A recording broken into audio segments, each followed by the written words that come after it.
Swayam Prabha. Digital India. Educated India.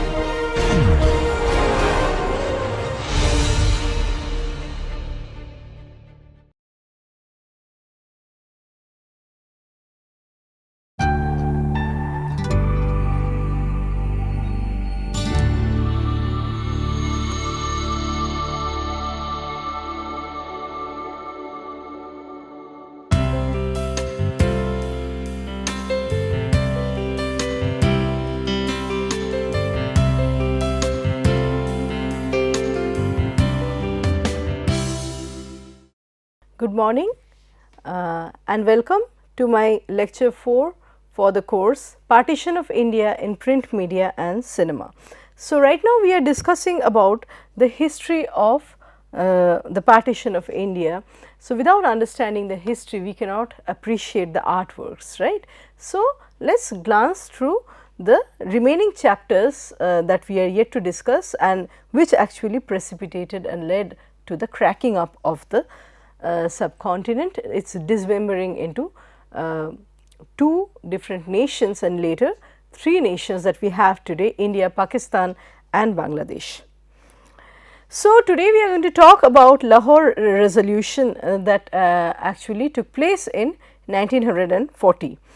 The Muslim political leaders apprehended that if the British introduced political changes in India, then they would become a permanent minority in a democratic society and that they would never be able to defend their fundamental rights. So, the question of becoming minority and protecting the rights for the Muslims actually emerged, and this once again was not actually coming from the grassroots or from the common masses of Muslims.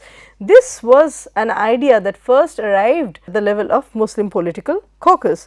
So, Muslims at that time made up only 1/4 of the overall population of India, and so they were numerically speaking, they were far lesser than the Hindu majority. They originally wanted separate electorates, which we saw in the different awards or the different policies like the Morley-Minto policy and the Montagu-Chelmsford Act, and then we have talked about the Ramsay-MacDonald Award. Through all these policies, the question of separate electorate was coming up in a more prominent way, and it began with the Muslim separate electorate, and then it went on to become a separate electorate for the Anglo-Indians, the Christians, the Sikhs and so forth, the backward classes, the women, and then with the Pune Pact, the Dalits actually became a stakeholder in the political arena. So, the Muslims, coming back to the Muslims, they originally wanted separate electorates to safeguard their political, social and religious rights. As a result of the country's political events, the Muslim leaders created an impression that even the right to distinct electorates would not protect the needs or the demands of the Muslims. They emergently need to find another long term solution, right. So, in his Allahabad lecture, we see poet philosopher Muhammad Iqbal, the same poet that had composed the famous patriotic song Sare Jahan Se Acha. So, Iqbal said that Islam has its own social and economic system which must be implemented by a separate governmental body. So, when Jinnah returned to India to restructure the Muslim League and turn it into a political organization for the Muslim masses, he met with Iqbal. Initially Jinnah was not sure, but Iqbal sought to persuade Jinnah through his writings that the only answer to the protection of the Muslims' minority rights was or the Muslims' right to practice and follow their own style of life freely and fearlessly would be possible only through separation, having a separate state for the Indian Muslims where they could live according to the teachings of the Holy Quran and Sunnah of the Prophet, right. So, even though Jinnah was convinced by the late 1930s, he was not ready to disclose what his new plan was until he was satisfied that the majority of Muslims would support him.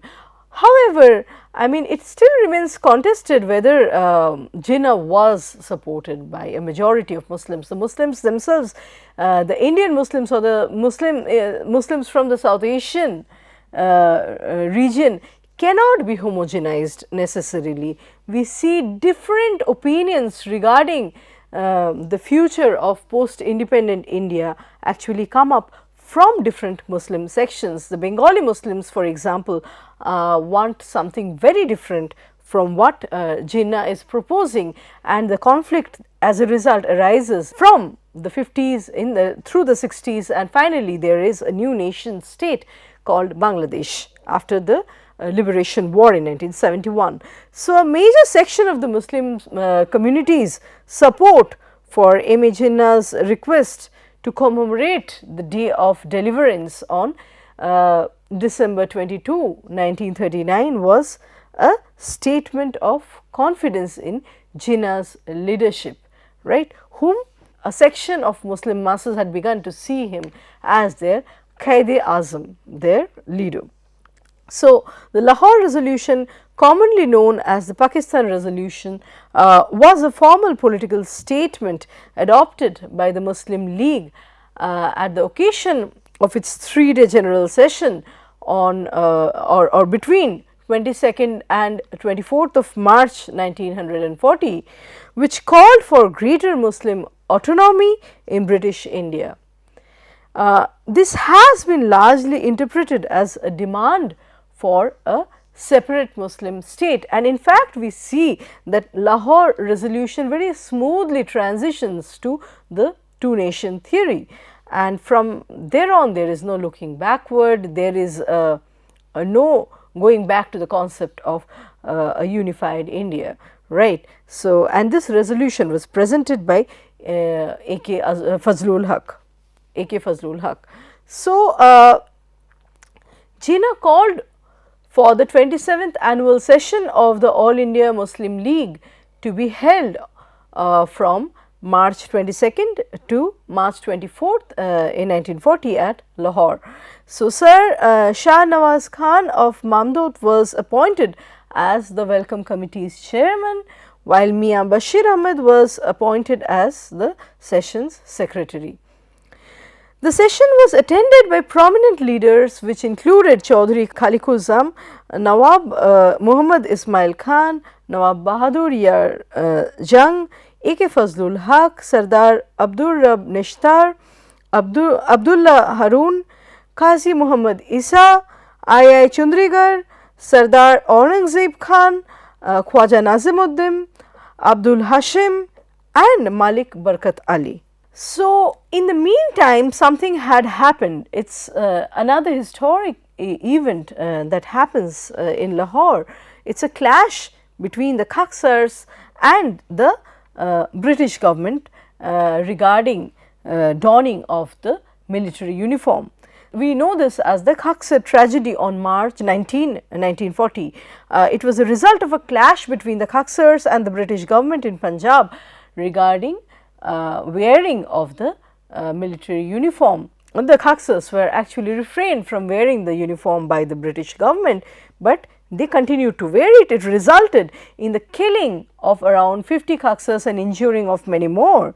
The clash between the British officials and the Khaksars contributed to a tense atmosphere in Lahore.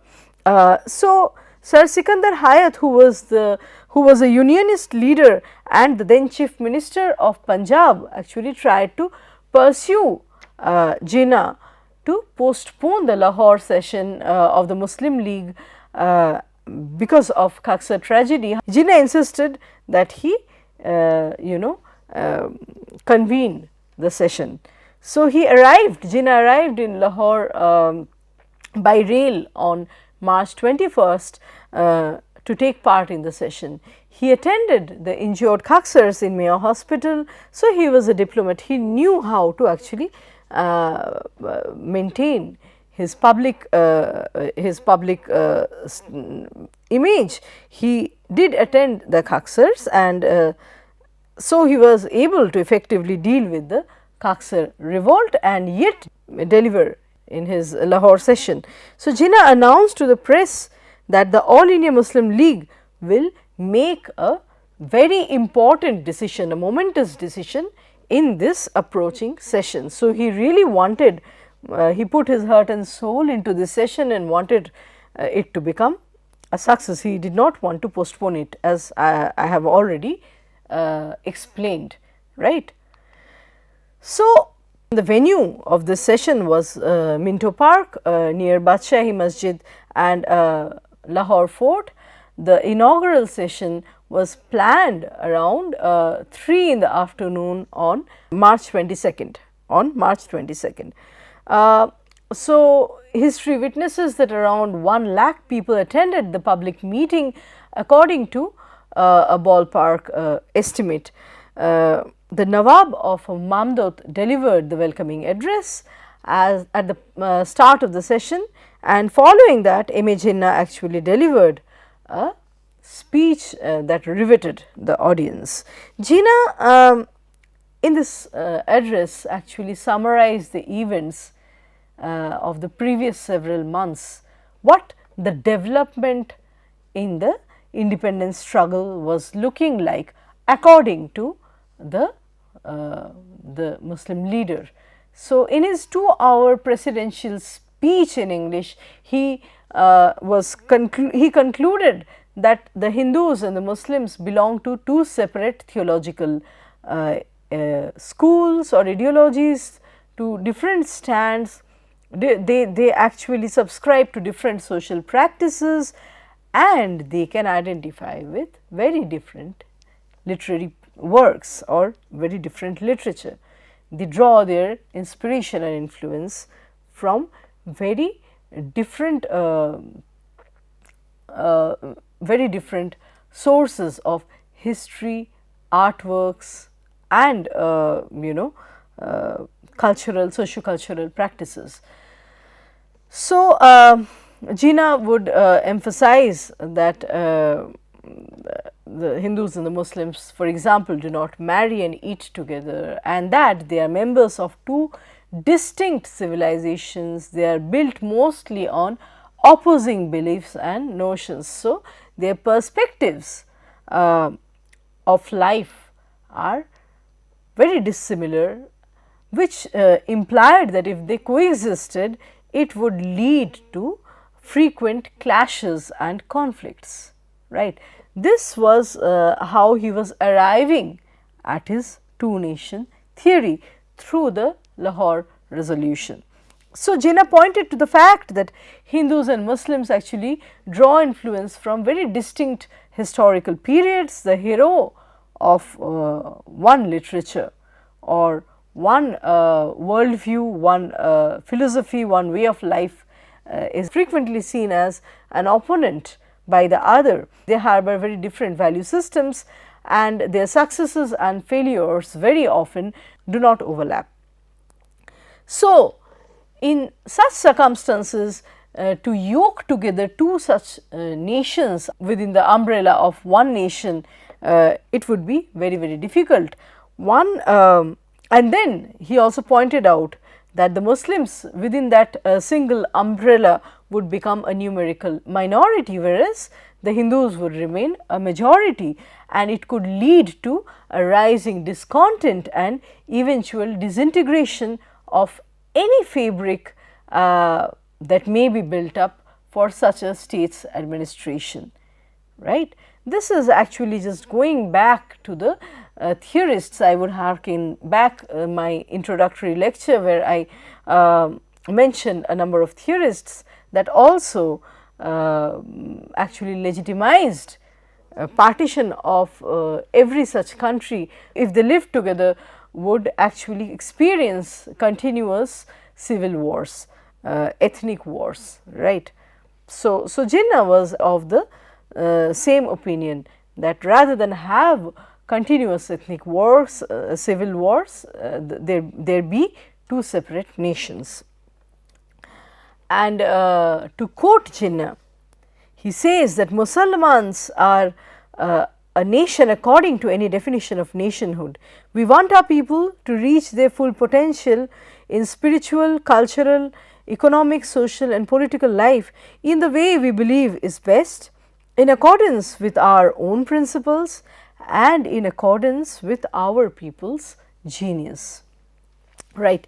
So, during his speech, he is actually making a reference to Lala Lajpat Rai's letter to Chittaranjan Das from 1924, where the former, that is Lala Lajpat Rai, states that the Hindus and the Muslims are two independent and distinct nations that could never be combined into one. So, he is actually very cleverly corroborating what he wants with some statements made previously by some of the Hindu leaders. So, he is representing his speech in a way we see in Lahore resolution as though the two nation theory is also supported by some of the major Congress leaders.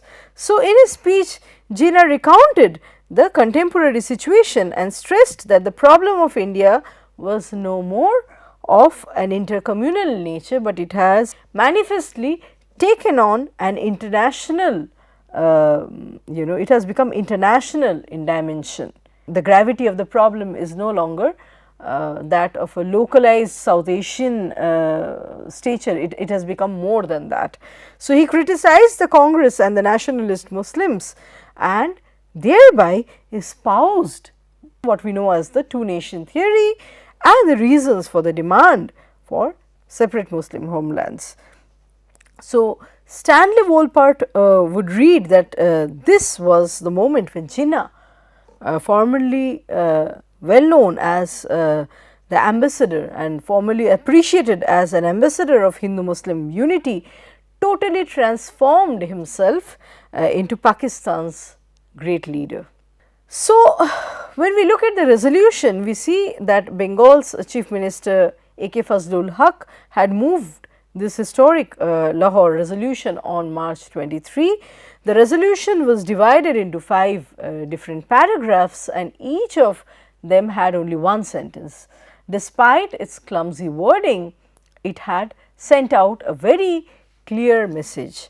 While approving the actions taken on the constitutional issue by the All India Muslim League's Council and the Working Committee, as stated in the resolutions earlier dated 27th of August, 17th and 18th of September and on 22nd of October 1939, as well as on the 3rd of February 1940, this particular session of the All India Muslim League emphasized and reiterated that the scheme of federation proposed and embodied in the Government of India Act 1935 was completely unsuited and unworkable, that is for the Muslim section of India, for the Indian Muslims. Although the Viceroy's declaration on behalf of His Majesty's government on the 18th of October 1939 reassured and declared that the policy and plan on which the Government of India Act 1935 is based will be reconsidered in consultation with the various parties, the different interests and the different communities that are existent in India. Muslim India would not be satisfied unless the entire constitutional plan was actually reconsidered de novo and a new constitution drafted. So, the Muslim leaders actually stated that the constitution as such is untenable.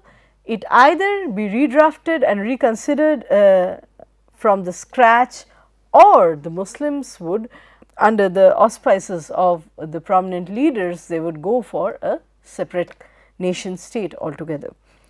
The Lahore resolution was backed by members such as Chaudhry Khaliquzzam of Uttar Pradesh, Maulana Zafar Ali Khan of Punjab, Sardar Aurangzeb of the northwestern frontier provinces, Sir Abdullah Haroon of Sindh, and Qazi Muhammad Isa of Baluchistan, among others, among many others.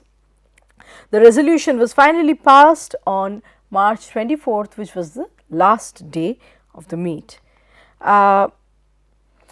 So, the aims to begin with were not for a two nation, we have to understand that, but it paved, these aims actually paved the path for a two nation theory. They very smoothly transitioned to a two nation theory.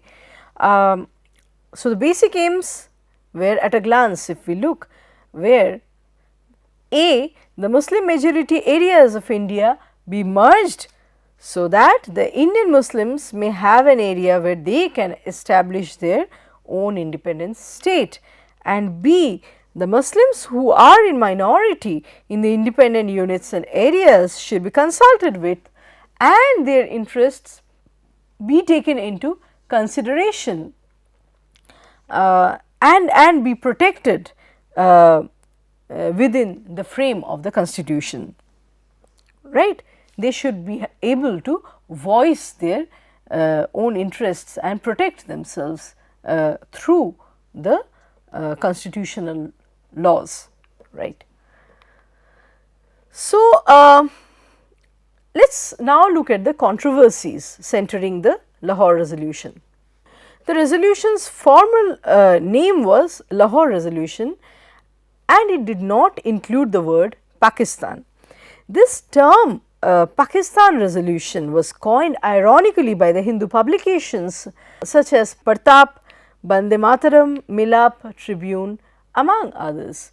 The Muslim people, however, their reaction was to embrace such a concept, and so the resolution went on to be known as the Pakistan resolution. The Pakistan's government and citizens incorrectly celebrate March 23rd as a national holiday, right. It was first, the resolution was first shown on March 23rd, however, the resolution was passed actually on March 24th to be exact, right. So, when we look at the different controversies around this resolution, one of the controversies centers the word states. The word states was used instead of state, and it suggests that the resolution's writers foresaw two independent states in India's northwestern and eastern regions. However, when one carefully examines the course of events that followed, one understands that the term states was added inadvertently, and the league leadership must have reconsidered their decision afterwards.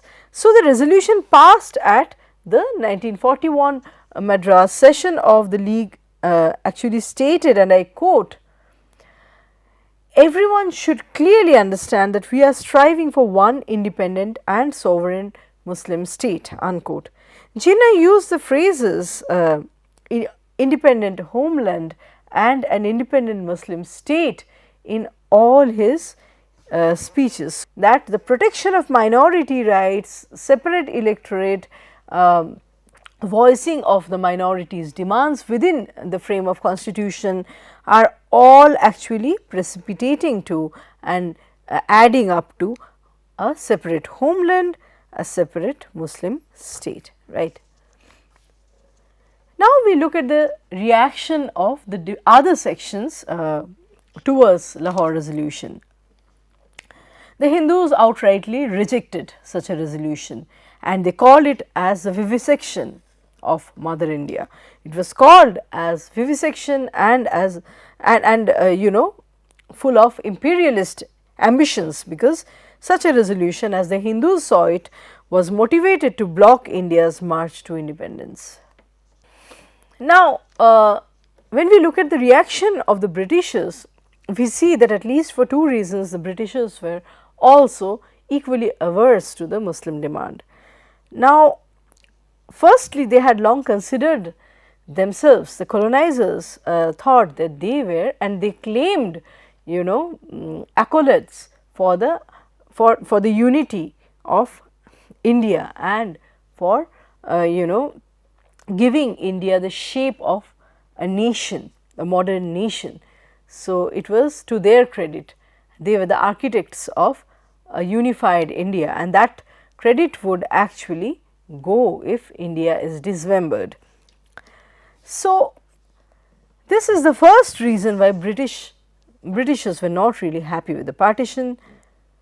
Secondly, we see that that is the Britishers had considered the compelled unity under the Britannica tax as their greatest achievement and as an enduring contribution to history, such that Pakistan demand would threaten to destroy the Britishers' claim to a unique accomplishment, right. There are condemnations from different quarters in India by the colonizers, by the Hindu sects, but Indian politics was now firmly established on the path towards Pakistan. So, what are the results of Lahore Resolution? The All India Muslim League Resolution of March 1940, also came to be known as Pakistan Resolution, becomes a significant turning point, a new milestone and a new event in Indian history that has left indelible scars on world history. With the passage of this resolution, the Muslims of the subcontinent changed their demand from separate electorate to a separate state altogether. The construction of an independent Muslim state was seen as the aim of this resolution, which was opposed to the concept of a united India. So, Lahore Resolution was the culmination and the logical consequence of the two nation theory. Critics also say that this was initially seen as useful by the British Raj. However, this contradicted later. This conflicted with the Britishers' interests, as London's priority became finding successors in India that are capable of defending British strategic and economic interests in the east of Suez. And in order to protect the British interests, so they wanted successors in India, and that required, that entailed keeping India united with a strong center and an undivided army. So, it was also in a lot of critics actually point out that it was in the Britishers' interest to not partition India. Now, from Lahore Resolution, we are going to move to August Offer, also happened in 1940. With the beginning of World War II at Wardha in September 1939, the Congress Working Committee passed the CWC resolution. Indian leaders' position was very clear. They denounced both Nazism and fascism.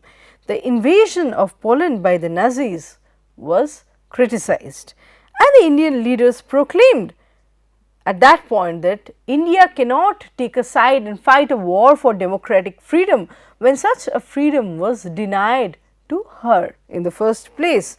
Congress leaders had reached an agreement on India's stance on World War II and the resignation of Congress provincial ministers.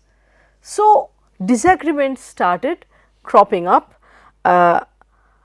However, when it came to launching a mass satyagraha, so we see that disagreements actually, however, crop up when there is the question of launching a mass satyagraha. On the one hand, we have the different left factions comprising Subhash Chandra Bose's forward bloc, then the Congress Socialist Party, and added to them the Communist Party. All of these political factions saw the war as an ideal situation that could facilitate the process of India's independence, that could enable and strengthen their claim for independence through fighting British colonial rulers head on. So, they saw this as this vulnerable situation as an opportunity that needed to be utilized, the left wing factions, that is. Now, Gandhiji and the Congress members were opposed to immediately launching a mass satyagraha because they believed that the allies, that is the Britain and the France's cause was correct, and that Britain should not be discouraged or degraded in their war efforts. So, we see that on the one hand we have the left wing factions, on the other hand we have Gandhiji along with his Congress following. And in this given climate of communal hostility, a civil disobedience movement could easily devolve into communal rioting. That is what M.K. Gandhi actually thought at that point. So, he was not in favor of a mass satyagraha. During the years between 1938 and 1939, there was a lack of discipline and unity among the Congress members. They were taking different positions, they were assuming different positions and making it impossible thereby to start an early mass struggle in a unified fashion. In the Ramgarh session of the Congress, which was held in March 1940, we see there is Maulana Abul Kalam Azad is actually the president of this session, and the Congress Working Committee declares that nothing short of complete independence can be acceptable by the people. So, for the Ramgarh session of the Congress, which was held in March 1940 under the presidentship of Maulana Abul Kalam Azad, we see that CWC states that nothing short of complete independence can be acceptable by the people, and civil disobedience would be launched as soon as the Congress organization is deemed fit for the purpose, or if circumstances so shape themselves as to provoke a crisis. And we see that in Ramgarh, Bihar, Subhash Chandra Bose actually convened an anti-compromise conference in March 1940. The Forward Bloc and the Kisan Sabha collaborated to hold the meeting for anti-compromise conference. The conference decided that in April 1940, a worldwide struggle should be launched that push people not to cooperate. And during this war, the British provided money, men and materials to the allies. In the meantime, we see that the Nazis are taking charge in Belgium, in Holland and France, and they forced Britain on a back foot. By August 8, 1940, the British government had made a declaration that had became known as the August Offer, as a way of gaining the support of the Indians during the World War II. In World War II, Britain's position becomes increasingly more precarious, and so they seek India's support, India being one of its, in fact, its largest asset. So, according to the August Offer, India could achieve its dominion status. Now, there is a bargain. If India supports Britain for World War II, it could achieve its dominion status in exchange. The offer also mentioned expansion. So, one is the dominion status that is offered by the August Offer. The second is expansion of Viceroy's Executive Council, and now the War Advisory Council would include Indians, which actually proposed a greater, further more agency to the Indians in Indian affairs. So, we see that further the August Offer says that after World War II, a constituent assembly comprising Indians would be formed to decide their constitution based on their own social, economic and political beliefs. So, it entailed The August offer entailed compliance with the government's obligations under defence, minority rights agreements with states and in the All India services. Without the consent of minorities, it stated no future constitution could be adopted. However, the response to the August offer by INC was rejection, because dominion status was not acceptable by the Congress at that point. Instead, they were looking for Purna Swaraj. Jawaharlal Nehru would believe that August offer was as dead as a doornail. Similarly, All India Muslim League, however, we see All India Muslim League welcomed the veto assurance given to minorities and to the Muslim League, but they held that partition was the only acceptable solution for the Muslims, right. So, on the one hand INC was looking for Purna Swaraj, on the other AIML was looking for partition and a separate nation. Gandhiji launched limited satyagraha on individual basis by few selected individuals in every locality. So, we have the individual satyagraha being continued for several months between October 1940 and June 1941. People were marching towards Delhi. There was the prevalent cry for struggle, freedom struggle. This is associated mainly with Subhash Chandra Bose Delhi Chalo movement, June 1941, there was Operation Barbarossa. After solidifying their power in Western Europe, the Nazis actually launched an attack on the Soviet Union.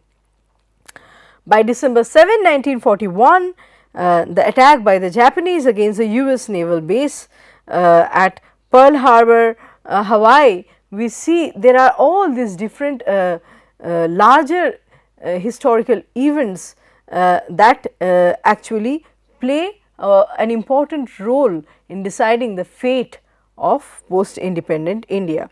All these resulted in the entrance of the Soviet Union and the United States in this scenario, which tipped the scales in the favor of the Allies, right.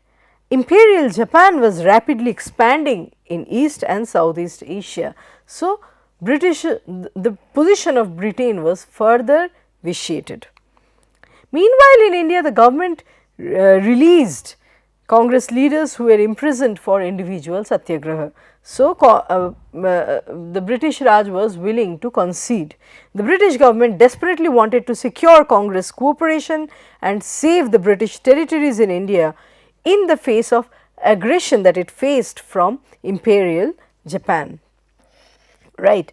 So, the Congress Working Committee, now controlled by veteran leaders such as Sardar Vallabhbhai Patel and C. Rajagopalachari, actually passed a resolution offering to cooperate with the British government, provided, and they actually kept a few conditions.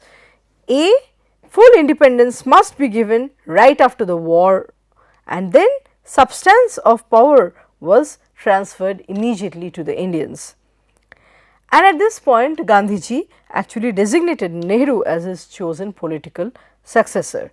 And so, we see that this also leaves an impact among the Muslim masses. They see that the leadership of an independent India would go to a Hindu and not to a Muslim, which further hardened their position for a separate nation. Next, we talk about Cripps mission.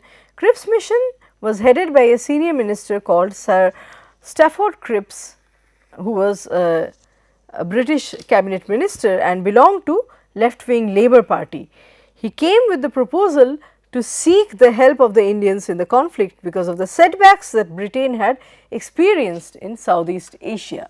As a result of the Allies' pressure on Britain, Indian nationalists agreed to support the Allies' cause. The main proposals of Cripps mission included Indian Union would be set up with a dominion status, and then following the war's end, a constituent assembly be convened to frame India's new constitution as in a free state, and then members would be partly elected through provincial assemblies by provincial assemblies through proportional representation and partly nominated by the princes. Further, Cripps mission says that any province that refuses to join the union could have a separate constitution and form its separate union. Defence of India would remain in the hands of the British and the Governor General's power would remain intact. So, Cripps mission actually wanted to hold on to some power and agency in India while declaring it as independent. Indian National Congress leaders objected to the proposal because the dominion status was unacceptable and they were sticking to the Purna Swaraj, demand for Purna Swaraj. States were represented by nominees rather than elected representatives, right, and the provinces had the right to separate. These were not acceptable. There would be no instant transfer of power and the Governor General was still deemed supreme. These were all the setbacks that they identified in Cripps mission and so they rejected it, the congressmen rejected it. So, the failure of Cripps mission, if we look at that, the Muslim League opposed the idea of Indian Union because they claimed that it denied the Muslim the right to self-determination and establishing of Pakistan. Similarly, Congress objected to the dominion status, neither for different reasons, neither All India Muslim League nor Indian National Congress were actually happy with Cripps mission. Hindu Mahasabha also rejected they also objected against the proposal. So, Cripps mission, as one sees, turns out to be a mere propaganda device, right, and Cripps efforts were continually thwarted by the British Prime Minister Churchill and the Secretary of State Amory as well as the Viceroy Lithgow and the Commander in Chief Ward. All of them are constantly thwarting Cripps efforts. So, following the Cripps mission's departure, Gandhiji drafted a resolution which advocated for British's disengagement and a non-violent non-cooperation movement against Japanese invasion. The Congress Working Committee conference in Wardha on July 14, 1942 agreed to a mass struggle.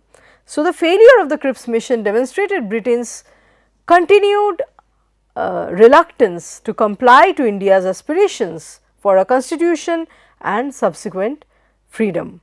As a result, any further silence would imply acceptance of British rules in choosing India's faith.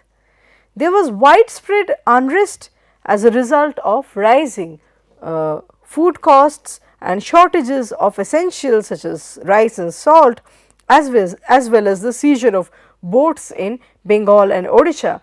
We will talk more about the Great Bengal Famine in 1943 in our ensuing lecture. So, in our next lecture, there were suspicions that the British administration might use a scorched earth policy, which they actually did during the 1943 famine. It was considered as a man-made famine whose architect was Winston Churchill. And the scorched earth policy would be used in Assam, Bengal and Odisha in the event of a Japanese invasion. The news of British losses in Southeast Asia sparked fears of impending British collapse among the Indians. The general masses were now enthralled by the idea of overthrowing the British. The public's faith in the British administration's stability had actually dwindled and people had begun to withdraw from government affairs. The way in which the British withdrew from Southeast Asia, leaving their subjects behind, were enough to expose their racism and their claim of embodying lofty ideals of liberty and equality were hurt. They were actually, all these values were they faced a setback because of the British's racist attitude at that point. And so, I think I have to stop the lecture today at this point. I will meet you again with another series of lecture, the lecture 5 on the same topic, history of partition. Thank you so much.